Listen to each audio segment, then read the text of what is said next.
You can kiss it goodbye. You're double your. Triple your. Get in the fast lane, Grandma. Sports and that is about to start. The sports world is a superstitious realm. Why, if a team has a bad stretch, fans are apt to attribute hard times to that most dreaded form of dark magic, the curse. In Boston, fans blamed a drought of 84 years between World Series titles to the curse of the Bambino, because Babe Ruth was shipped to the New York Yankees in 1920. Chicago Cubs fans haven't had a World Series to celebrate since '08, as in 1908. And an opportunity for the Cubs to break that jinx in 1945 went awry. A hex was placed on the franchise that year by a tavern owner who was turned away from Wrigley Field because he wanted to take his billy goat to Game 4. The offended tavern owner said huffily that the Cubs would never win again. Thus was born the curse of the billy goat.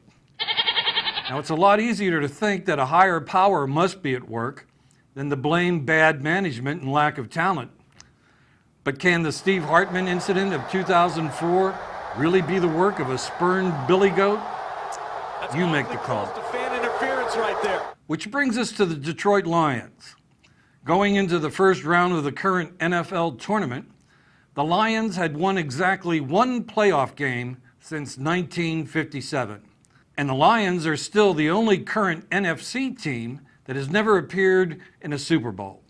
That's not a drought. That's the Sahara Desert. And in Detroit, fans blame their failures on a curse put on them by a quarterback who was traded by the Lions to the Steelers in 1958. We speak, of course, of the curse of Bobby Layne, who, upon being shown the door in the Motor City, reportedly said the Lions wouldn't win another title for 50 years. Fact checkers and know-it-alls contend that the curse is a myth, that Layne never said it.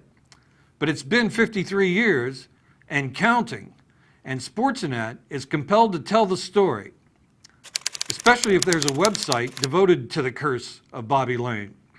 Layne was one of the last NFL old school types to play without a face mask. He pioneered the 2-minute offense, and it was said that he never lost a game, he just ran out of time. He was also fond of strong drink. 1 million people have said they had a drink with Bobby Layne the night before a game, and that count might be low. It has been said that a couple of linemen would dunk his head into a barrel of ice to sober him up before kickoff, but whatever his method, Bobby Layne had a Hall of Fame career. He quarterbacked the Lions to championships in 1952 and 1953, and he just missed out on a three-peat in 1954. Layne also quarterbacked the Lions in the championship season of 1957, but he broke his leg in 3 places during a game, and Tobin Rote quarterbacked the Lions to their 3rd title in 6 years. Layne had a pretty fair run with the Steelers, but never did win a title here. Detroit has known nothing but woe since Bobby Layne left. The Lions next made the playoffs in 1970, but lost 5-0 to the Cowboys, the lowest score ever in a playoff game. The Lions returned to the playoffs in 1982 and scored a touchdown, but lost 31-7 to the Redskins. They did beat the Cowboys in the first round of the playoffs following the 1992 season, but got blown out by the Redskins 41-10 in the NFC title game. Not much cause for a parade, is it? In subsequent years, the Lions set an NFL record for consecutive road losses between 2001 and 2003. That record of 24 straight road losses was finally eclipsed in 2010 by the Lions. They lost 25 straight road games. Which reminds us, what do the Lions have in common with a possum?